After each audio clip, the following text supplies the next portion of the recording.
Palabra Comprometida Ediciones. Bien, buenas tardes. Vamos a dar inicio a la tercera parte al tercer bloque del Congreso. Vamos a iniciar con la exposición de Maru Delgado, escritora y traductora, con su tema Lo automático y lo inconsciente, en la obra de Alicia Galás.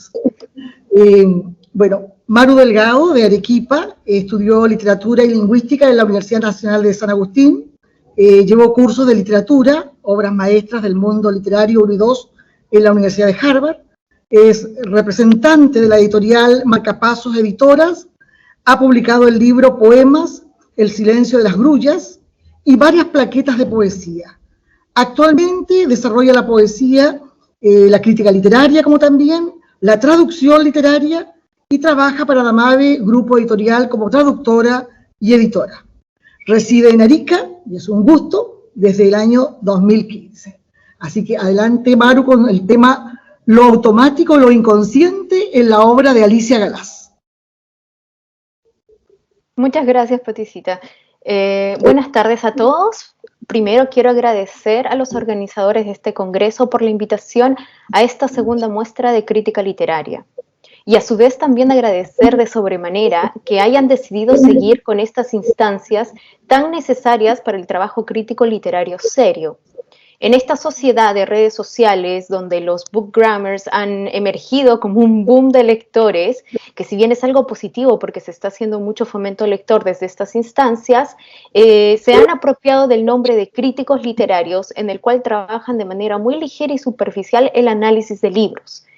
Por ende, considero que es sumamente necesario que sigan surgiendo espacios como el de hoy día para seguir con este trabajo que realizamos haciendo análisis crítico serio y también la divulgación social de estos mismos trabajos.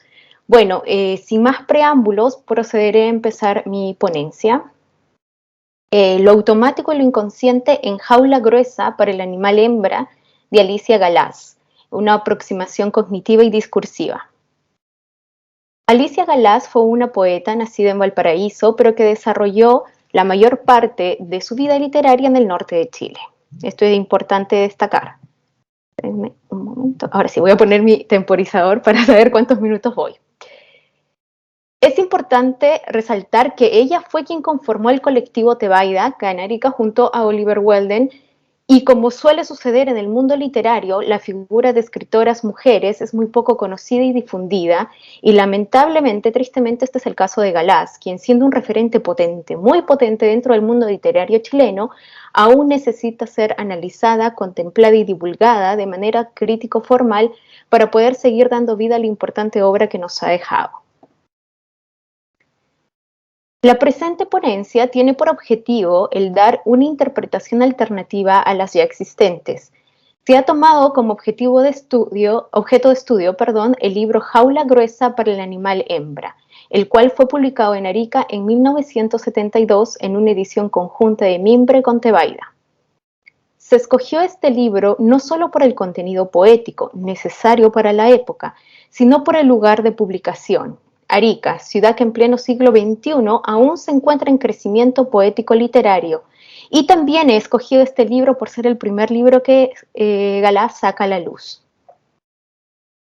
Este análisis se genera a partir de instrumentos conceptuales y teóricos de la lingüística moderna con apoyo del análisis discursivo cognitivo, para retratar el intelecto poético del libro y descubrir las categorías automáticas e inconscientes de la obra.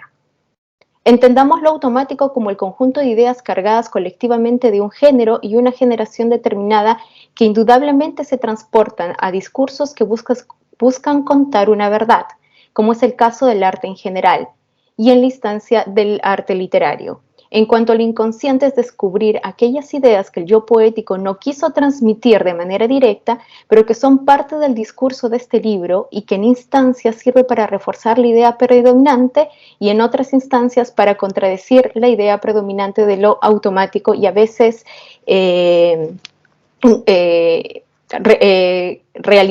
como parte de la realidad que Alicia Galás nos quiere contar.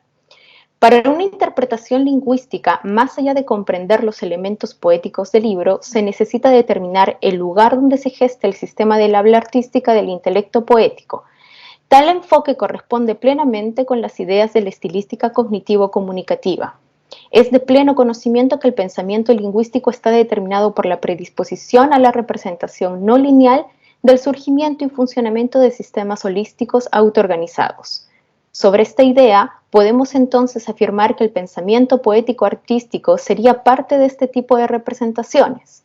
El discurso poético es un sistema complicado y no lineal. Los elementos figurativos del habla representan una unidad integradora y sistemáticamente conectada de sus conocimientos lingüísticos, pragmáticos, socioculturales y características mentales y paralingüísticas. Entonces, el discurso poético, tratado como un sistema, admite que contiene un proceso dinámico de creación de imágenes en el habla y paralelamente una integración en su contexto social. La existencia entonces de un ambiente discursivo poético está determinado no solo por el aspecto cultural y específico en base del lenguaje, sino también por la naturaleza asociativa derivacional, es decir, que está condicionado por la interacción no lineal de los factores que lo generan. Lo automático y lo inconsciente, el análisis cognitivo, contexto, figuras y verdad. Al analizar un texto, es importante saber que los significados posibles a encontrar nacerán del análisis del imaginario figurativo, de los signos simbólicos de las imágenes, de la actividad versátil del texto y finalmente de la influencia de la realidad extralingüística. ¿A qué me refiero con esto? A lo situacional, lo comunicativo pragmático y el contexto cultural. Debido a estos elementos, los signos del lenguaje utilizados se convierten en unidades de imágenes capaces de llevar no solo información, sino también expresar un espectro ilimitado de emociones humanas que representan la unidad de la capacidad del hombre para comprender y experimentar el mundo que lo rodea. En el concepto poético, que en este caso sería jaula gruesa para el animal hembra, se puede ver que la conciencia y la inconsciencia del habla son representaciones hermenéuticas de significados poéticos subjetivos. Para poder ver el libro como multiforme, es importante tomarlo como discurso poético, más que como un concepto poético, pues los conceptos se actualizan, mutan y desaparecen con el tiempo. Los discursos, en cambio, contrariamente, son sostenibles dentro de las formas que van apareciendo. Si tomamos, por ejemplo, la definición de discurso que nos plantea Van Dijk, nos dice que es un suceso de comunicación, que las personas utilizan el lenguaje para comunicar ideas o creencias y lo hacen como sucesos sociales más complejos.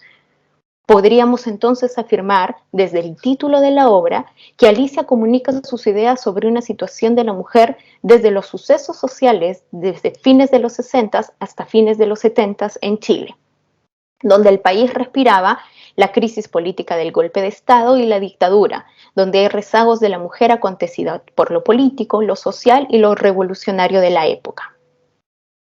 Lourdes Beneri y Marta Roldán nos dicen que el género puede definirse como una red de creencias, rasgos de personalidad, actitudes, sentimientos, valores, comportamientos y actividades que hacen diferente a los hombres de las mujeres mediante un proceso de construcción social. Es un proceso histórico que se desarrolla en diversas esferas macro y micro, como son el Estado, el mercado de trabajo, las escuelas, los medios de comunicación, la legislación, la familia, la unidad doméstica, las relaciones interpersonales, etc.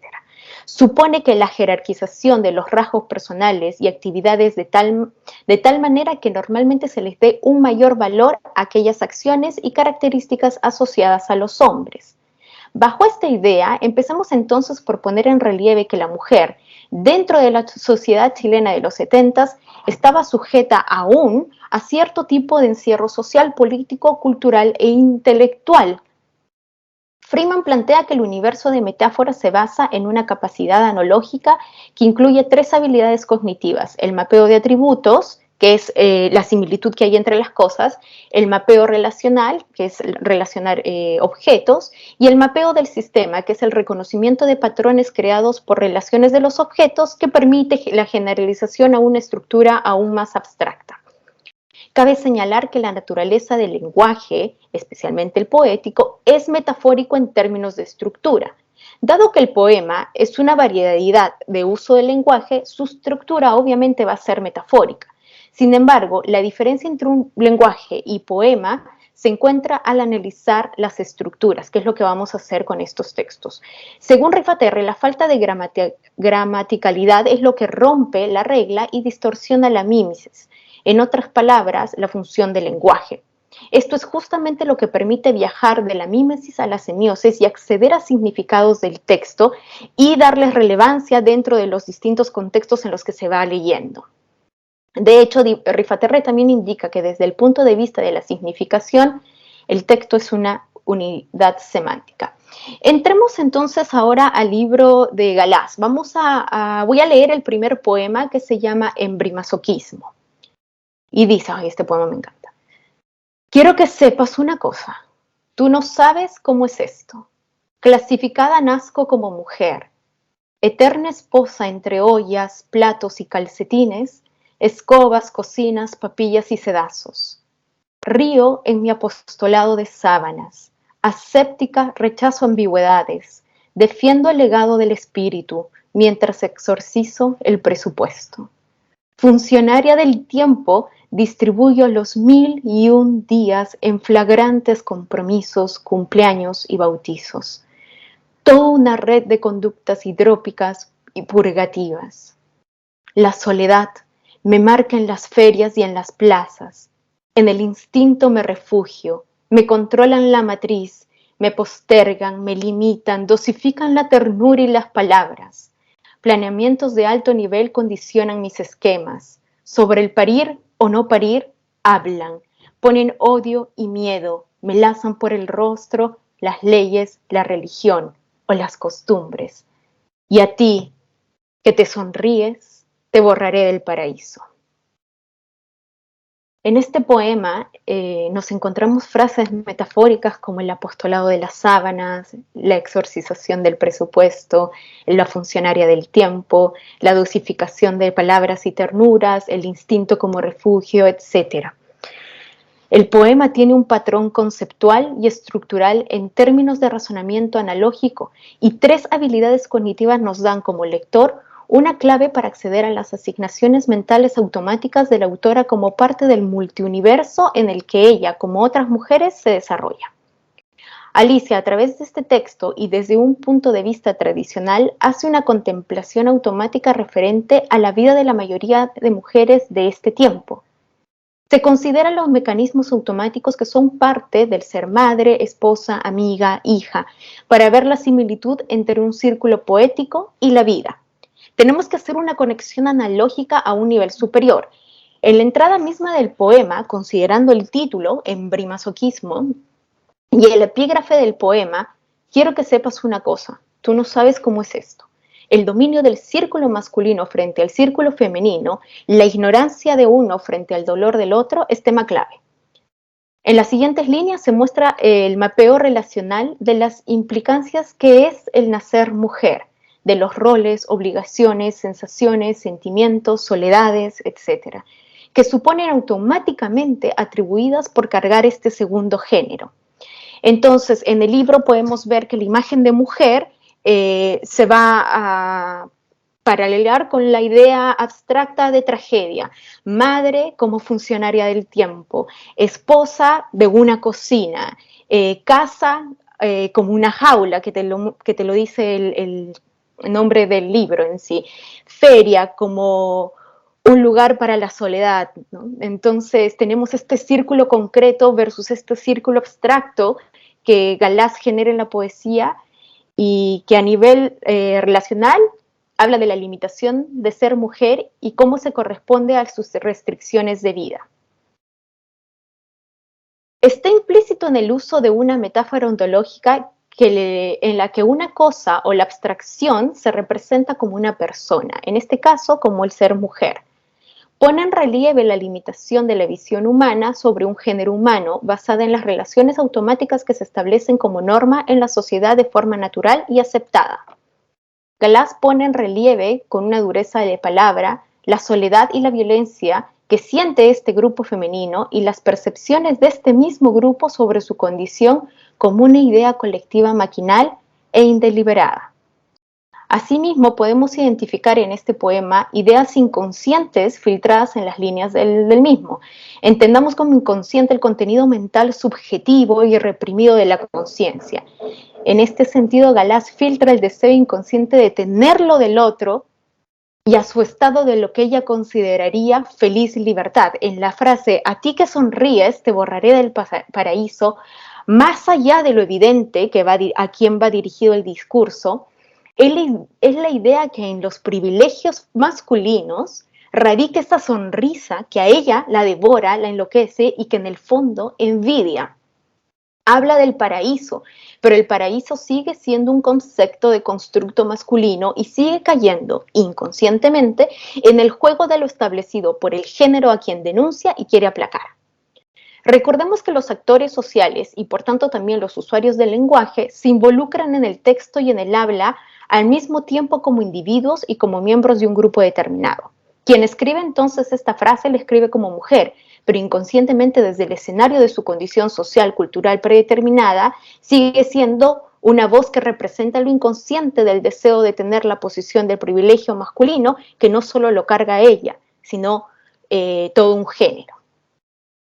Vamos a ver fragmentos de otro texto que se llama Soluciones. Leo el poema, o parte del poema. No sabía vivir sino esconderme. Reptas, te nutres, llegas sin color. Escuchas bien tu clase de hambre que cierras con desconocida llave el aposento ese que intentabas habitar. Reeditas los mitos para vivir, pero descubres que tu rostro ha sido borrado por la lluvia. Me encanta esa frase. En este poema hay, obviamente, un movimiento de palabras generando icónica relación entre la estructura del poema y el significado asociado a lo que es ser mujer en cuanto a soluciones se refiere.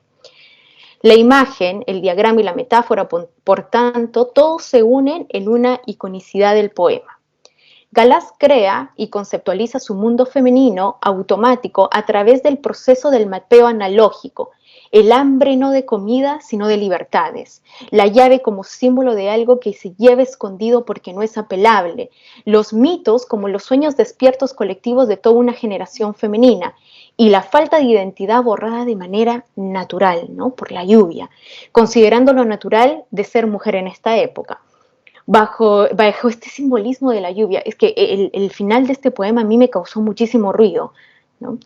Dado el isomorfismo creado por estos mapeos estructurales presentes en este poema, entendemos el texto según el propósito, contar una verdad. Y la causa del mapeo analógico, utilizar los símbolos y las metáforas como herramientas sonoras e imaginarias para lograr definir extralingüísticamente el tema. La teoría lingüística cognitiva afirma que conceptualizamos nuestras ideas del mundo y sobre nosotros a través de nuestra experiencia en el mismo yo. Por tanto, la metáfora no es cuestión de palabras, sino de pensamiento. Las líneas entonces de este poema contienen paradojas que ilustran el mundo icónicamente machista. En este poema se representan dos mundos diferentes, el mundo material, que conocemos, y el mundo ideal, el cual apela a la autora. El poema presenta el mundo ideal bajo la figura del hambre, un hambre que no puede saciarse, donde el mundo material termina imponiéndose como necesidad pragmática de una supervivencia invisibilizada. De este modo, la estructura del poema no está en armonía con su lógica semántica y su sistema no es confrontable a elementos conceptuales que representan el ciclismo de la naturaleza. En otro tanto, también podemos observar el paradigma inconsciente de seguir atribuyendo un grado de inferioridad al mismo género que quiere otorgar una voz de denuncia. En la frase, pero descubres que tu rostro ha sido borrado por la lluvia, se cae en el juego de los anhelos de género femenino y cómo naturalmente pueden ser eliminables con el simple paso del agua. Es decir, que descubres que el ser suprimidas, calladas y borradas es un juego natural, tan natural como la caída de esta lluvia. Este tipo de representaciones sociomentales hacen que los actores, las acciones, los contextos sean como contratos mentales de constructos sociales. Las identidades son atribuidas y aprendidas del mundo real. O sea, Si crees que la lluvia puede borrarte de manera tan fácil, es una idea aprendida de este mundo real. Sigamos. Veamos ahora el fragmento del poema Recado para el hombre de la revolución. Leo. En la medida justa de nuestras antiguas pesadumbres y en frágil orden de los días, construimos la andadura de esta revolución. Señaladas con el signo del destierro, en los veranos envenenados de cualquier sierra maestra, donde el hijo se pasea con la mochila de la muerte. Heridos estamos todos, reinventemos ahora el mundo con sus nombres escritos en mítines, asambleas y congresos, sin la asfixia de todas las Marilyns de este siglo.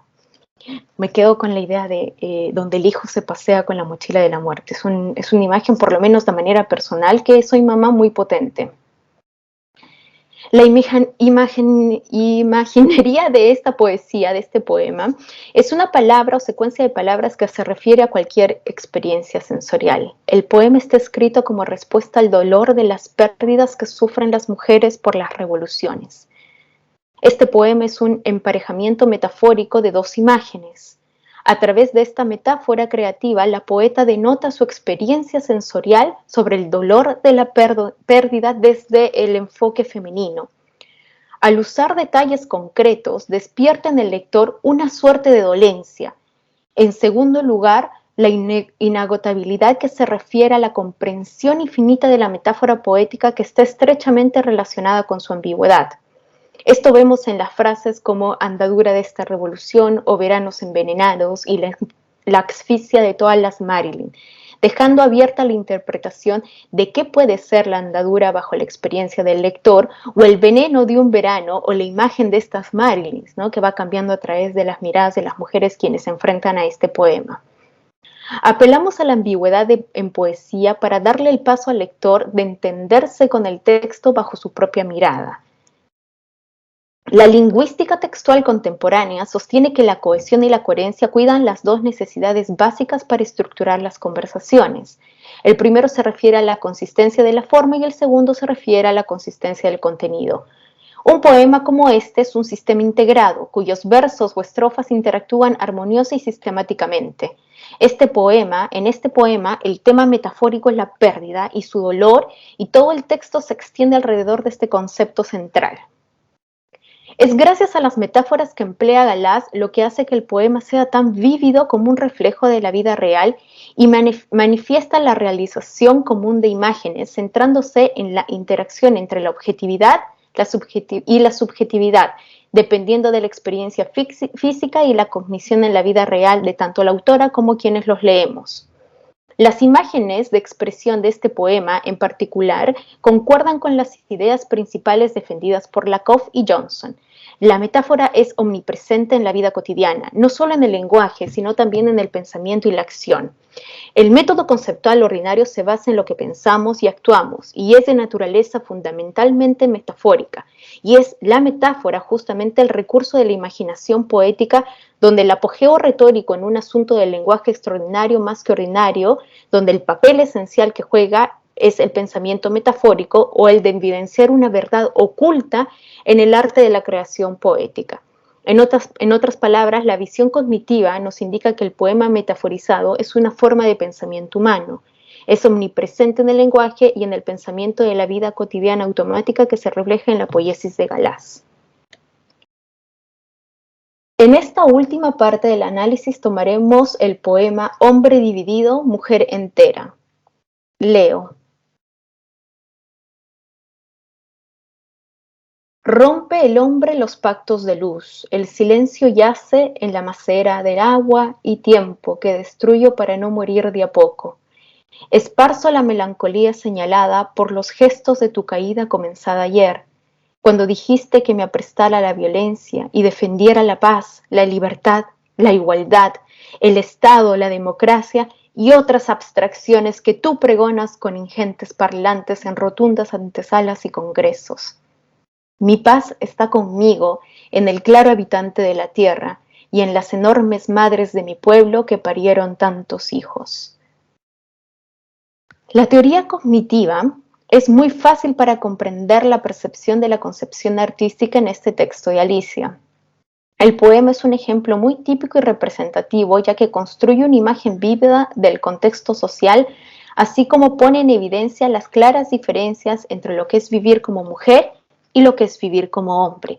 Y pone en ridículo no solo el absurdo petitorio de que las mujeres se unan a la revolución para defender derechos y libertades que claramente no gozan, sino que también a la figura masculina en sí en su forma más intrínseca.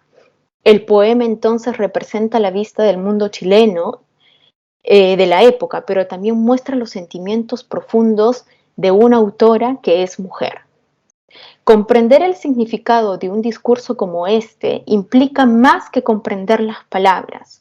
Una expresión lingüística es significativa cuando se extiende en el contexto en paralelo a un modelo cognitivo idealizado. El entorno social y cultural que sitúa el poema, junto a la postura individual de Sagaz, demuestra claramente que la poesía puede articular nuestros pensamientos sobre el mundo mediante un recorrido por los espacios mentales, parciales, dinámicos y temporales automáticos o intrínsecos al entorno. Estos espacios automáticos heredados por la cultura y la sociedad permiten posteriormente proyectar pensamientos diferentes como situaciones hipotéticas, contrafácticas o simplemente sarcásticas, como es el caso de este poema, como ambiciones colectivas que terminan evidenciando lo automático del pensamiento compuesto de un grupo determinado. Fauconnier señala que las asignaciones son fundamentales para cualquier comprensión del lenguaje semántico y pragmático en la interpretación y construcción cognitiva. Las analogías son ejemplos de asignaciones entre espacios mentales y permite hacer trabajos de relación entre ideas u objetos y al mismo tiempo trazar sistemas de reconocimiento de patrones creados por relaciones previamente mencionados. Cuando Alicia dice, esparzo la melancolía señalada por los gestos de tu caída comenzada ayer, cuando me dijiste que me aprestara a la violencia y defendiera la paz, la libertad, la igualdad, el Estado, la democracia y otras abstracciones en esta parte, es totalmente fácil generar el paralelo de las desigualdades entre qué es ser hombre y qué es ser mujer. Y esas cosas que los hombres solicitan defender terminan siendo conceptos muy abstractos para las mujeres que en su mayoría no gozan de tales libertades. En esta relación se invoca a la unión o a la comparación, ¿no? Los espectros tras la línea aportan a esta visión, haciendo claro que el poema se respira una clara imposibilidad de acceder a un petitorio. El pelear por algo que no posees es la idea automática que aparece en la discusión como un tema al separar los roles de género. Sin embargo, al mismo tiempo se ve otro escenario en este mismo poema, que es el rechazo, ¿no? Porque en este poema se rechaza, sin darse cuenta, la oportunidad de generar ruido como colectivo femenino, de salir y luchar no solo por estos ideales colectivos que los hombres pregonan, sino unir a la lucha las necesidades propias del género que representa en esta época determinada. Entonces, en este poema podemos ver que Galás inconscientemente decide evadir una invitación de ser agente participativo de una revolución. Una noción central en la mayor parte del trabajo crítico sobre el discurso es la del poder y la oportunidad. Esta práctica reconoce un poder básico permanente en el acceso privilegiado a recursos sociales escasos, como en este caso es el acceder a esta revolución en pleno años 70. Hallamos la entrada entonces para el ingresar al poder a través de la invitación a la revolución, pero se cae en la idea que nuestras mentes controlan nuestra acción y la mente rechaza inconscientemente apoyar algo que entre líneas ha quitado tanto a la mujer, maridos, hijos, hermanos, padres, etc. Entonces, si entendemos que el discurso puede controlar, al menos indirectamente, las acciones de la gente, el discurso de Galás inconscientemente se pierde al rechazar sin darse cuenta una oportunidad de acción y cambio femenino. Cerrar el círculo del discurso poder significa, por último, que aquellos grupos que controlan los discursos más influyentes tienen también más posibilidades de controlar las mentes y las acciones de los otros.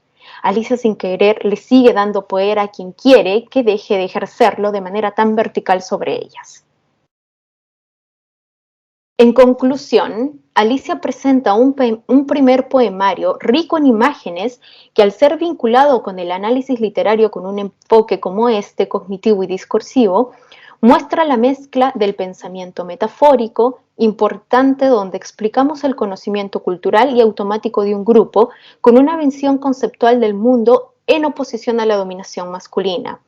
Gracias al mapeo conceptual hemos podido identificar los procesos del escritor en relación con el lector y el texto.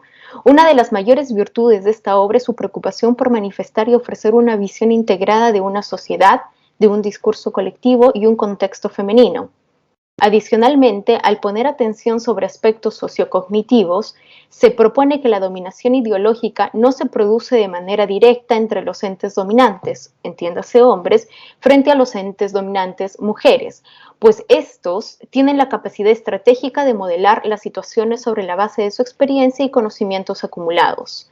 Sabiendo que es posible formular a través del discurso contrapoderes y contradiscursos resistentes, Alicia inconscientemente ha caído en el error de que los poemas se pierdan en el mismo juego de seguir siendo dominada. Al final, Alicia Galás nos muestra un texto potente y muy humano, donde lo automático nace desde la precariedad de la situación femenina intrínseca de un sistema pactado y lo inconsciente se filtra al intentar esbozar, más que una denuncia, un retrato de lo difícil que es vivir en la contradicción entre lo que se desea, lo que se tiene y lo que se ha perdido. Muchas gracias.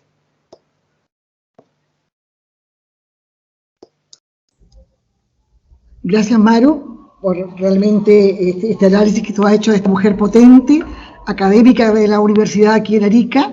Mi colega Fidelia Martinetti tuvo la oportunidad, ¿no es cierto?, de ser alumna de Alicia Galás, y realmente una mujer vanguardista, así que te agradecemos el tiempo que te tomaste para hacer esta investigación, este estudio, ¿no es cierto?, este análisis, y te felicitamos. Ahora vamos a proceder a las preguntas. Si alguien tiene alguna pregunta, algún comentario. Tengo aquí algo en el chat, me parece, a ver si puedo ver, parece que Fidelia hizo un comentario ya al respecto de tu trabajo, Maru. A ver, déjame echar una miradita. Parece que Fidelia escribió, y no sé si alguien tiene algún comentario. ¿Sí? Sí, a ver, leer lo que dice Fidelia. Dice, sin duda la metáfora no es una cuestión de palabras. Eran los años 70 ya, ella era una mujer tan vanguardista y sin embargo tanta angustia presente. Siempre la necesidad de ser escuchada desde lo mujer con sus realidades de madre, profesional y compañera, tratando de estar en el escenario cultural. Entonces, claro, tú que la has conocido, Fidelia, quizás nos puedas dar un poco más de luces de cómo ella era como mujer, porque en los poemas se siente esta contradicción entre ser un ente intelectual y al mismo tiempo ser un ente mamá, ser un ente mujer, ser un ente que busca un cambio, pero al mismo tiempo siente el dolor que muchas sentimos, incluso en pleno siglo XXI, en pleno auge del feminismo. Bueno, sin duda, en la época que en los años 70 había una represión grande, había muchas divisiones, de tipo ideológico, los movimientos, el MIR, el FER, etcétera, Patria y Libertad. Ella podría dar algunos datos así como anecdóticos. Ella siempre fue muy libre en su imagen, su manera de vestir un poco gitana, ella muy gitana, muy de Galicia parece, y también con un discurso muy potente, ¿no? Pero la verdad es que yo no he leído todo su libro y me impresiona. Excelente análisis, Maru. Mucha sensibilidad tú para analizar esa metáfora y aplicar esa metodología tan exclusiva.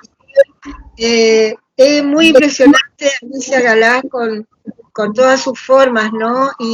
Pero sí era una época difícil y está siempre, como concluiste tú, eso de que la poesía no ganó, tampoco ganó la voz lírica con su necesidad de ser escuchada, sino que se siguió apagando. Y tuvieron que pasar ¿cuántos años para que nos manifestásemos, no sé, las mujeres? Yo me incluyo, pero a la vez no me incluyo porque soy muy he sido machista, he sido, etcétera, también me he reprimido en muchas cosas, ahora como que estoy ya tratando de ser más libre, ¿no? Pero cuántos años han tenido que pasar para que las mujeres se empiecen a manifestar y a estar a la par con sus necesidades escuchadas por los hombres. Te felicito y me gustaría saber, la pregunta es la siguiente, ¿qué poetisa antecesora pudiese haber de las que tú conoces, porque tú eres una poeta, a Alicia? ¿Y qué poeta o poetisa actualmente tenemos que tenga esa potencia, esa fuerza que tiene de gritar, de denunciar y de hablar, y con esas metáforas y esas imágenes de Alicia? ¿Qué poetisa actual y qué poetisa la pudiese haber precedido o pudiese haber sido su referente? Mira, Gracias. no te voy a mentir, soy muy mala a veces yo para ubicar poetas en el tiempo, en una línea temporal, pero puede que me esté equivocando, pero en la poesía de Alicia Galás yo encontré muchas referencias a Alejandra Pizarnik. Por ejemplo, la imagen de la mujer borrada por la lluvia me remite a otra imagen de Alejandra Pizarnik, ¿no? Que dice que es... que tiene que ver con una tiza y que también es algo de súbitamente borrada por la lluvia. En realidad son ideas muy, muy similares. No sé si una se inspira en la otra, pero Pizarnik tiene temas muy similares, femeninos, parecidos a los que Galás por lo menos pone en este libro. Ahora, poetas actuales, hay un montón que están tratando el trabajo femenino, feminista, por así decirlo. No soy muy asidua a las lecturas feministas contemporáneas, no porque no me interesen, sino porque cuando yo busco poesía siempre intento encontrar algo que satisfaga mi necesidad más que todo imaginaria de imágenes y metáforas que de fondo, de que me diga algo o que interprete algo. A mí me gusta mucho deleitarme con el arte de la palabra más que qué es lo que quiere decir el poema, ¿no? Actualmente yo estoy leyendo mucho a Anne Carson, pero Anne Carson no tiene mucho que ver con este tipo de temas en general. Pero sí, una referencia o un referente inmediato que encuentro al leer a Galás es Alejandra Pizarnik, pero te digo, no me atrevería a hablar de una línea temporal entre ambas porque soy muy mala por ubicar personas en el tiempo. ¿Puedo? Sí, gracias. Adelante, Alejandro. Es figura extraña Alicia Galás. Fue directora de Tebaida por los 4 años y de 49 autores, solamente 3 son mujeres. De 89 artículos que publica la editorial, digamos la revista en general, solamente 8 son escritos por mujeres y de los 8, 6 son de ella y 2 son de otras mujeres. Además, su pareja, ella tenía como 30 años cuando estaba en Arica y su pareja tenía 21. Es decir, es una figura extraña, digamos, eso quería decir. Y felicitarte por el análisis, pero digamos que estamos en un seminario sobre crítica literaria. ¿Cómo hacer ese discurso que tú tienes tan academicista con un acceso más común para que la obra de Alicia Galás pueda, que tu crítica actúe como intermediaria entre el público lector común y corriente, ¿ya? Y todas las interesantes cosas que tú mencionaste, porque hay un academicismo en el lenguaje que te distancia del público común y corriente, o del alumno, o del chico de tercero medio, de cuarto medio. Entonces, ¿cómo podríamos ahí, esa misma crítica, sin perder la solvencia, la calidad que tú le asignas, cómo dársela en un lenguaje más accesible, digamos, más cotidiano, que intermedia más con el lector? Claro, en realidad hacer eso es súper sencillo. En esta instancia yo decido hacerlo académicamente, como dices tú, potente, porque la instancia lo amerita. Es un congreso de crítica literaria y desde la perspectiva que yo tengo, desde la escuela de literatura, la crítica literaria tiene que ser rigurosa y difícil. Tienes que aplicarle teoría para poder prácticamente hacer que el texto funcione bajo las ideas que tú lo tienes. Ahora, si es que yo tuviese que presentar, por ejemplo, este mismo texto en un colegio, porque lo he hecho varios talleres de poesía para niños, definitivamente bajo el lenguaje. Primero quitaría todas las citas, porque a los niños no les interesan las citas, no hay que referenciarlas. Y segundo, que captaría las ideas. Por ejemplo, dentro del texto tú has podido ver que tengo la cita, analizo la cita y esto lo conjugo con el texto, hago que converse el texto, el verso, mis ideas, la cita, simplemente dejar mis ideas y el texto, sin necesidad de sustentarlas, porque para entes escolares no necesitamos realmente sustentar, porque lo que nosotros queremos es de que ellos digan, oh, wow, esto quiere decir esto y esto también quiere decir esto. No necesitan saber el por qué ni quién respalda mi idea, lo cual sería bueno hacerlo con personas, porque también me he encontrado niños dentro de los planes lectores de FIDE cuando me he invitado, que son académicamente potentes y necesitan estas referencias. Entonces, contextualizar la lectura de acuerdo al público que te va a escuchar, ¿no? Yo decidí hacerlo de esta manera porque estamos en una crítica literaria, en un congreso de crítica literaria y amerita hacerlo riguroso. Pero definitivamente el lenguaje es muy bajable, es muy permeable y podemos hacerlo sencillo. En todo caso, digamos, la idea no es, digamos, yo creo que la palabra bajable me produce ruido, digamos. Yo lo diría ya, más claro. accesible, digamos. Más accesible. Muy bien, Maru. Mira, hay otros comentarios. Isel lo señala, que dice que tu aporte es impresionante. Le da las gracias ya por conocer a Alicia Galaz con tanta emoción y sapiencia. También Michael Rivera, que es el escritor que nos acompaña de Santiago, dice, tremenda presentación y qué gran autora. ¿Y cómo puede él conseguir el trabajo poético de esta autora y analizarla? Yo creo que aquí en la Universidad de Tarapacá, en la biblioteca, todavía obviamente tienen que haber documentos de, ¿no es cierto?, libros de Alicia Galaz. ¿Ya? No sé si se me escapa algún otro comentario. No, perdón, ahí Michael colocó el link de Memoria Chilena. Sí, yo lo coloqué. Es más, para todos los que quieran leer este poemario, que de verdad se lo leen en 30 minutos porque es muy corto, está en esa página Memoria Chilena. Y aprovecho que tengo el micrófono abierto para decir que el trabajo que ha hecho Memoria Chilena es increíble, la capacidad de cosas que ha podido recopilar, porque tienen ahí no un texto en PDF, es el texto en sí, escaneado, puedes ver hasta las imágenes del texto. De verdad, los invito a hacer clic en ese link donde está el libro del cual he hablado el día de hoy. Y aquí hay un comentario muy cercano, me parece que del señor Daniel Olcaya, gran lucidez, dice en el trabajo, muy técnico para comprender la riqueza de la literatura de la señora Alicia. Mire, tremendo piropo acá. Muy bien. Bueno, para ser respetuoso con los tiempos, no sé si hay alguna otra pregunta, algún otro comentario, porque ya estamos ahora que estamos dando término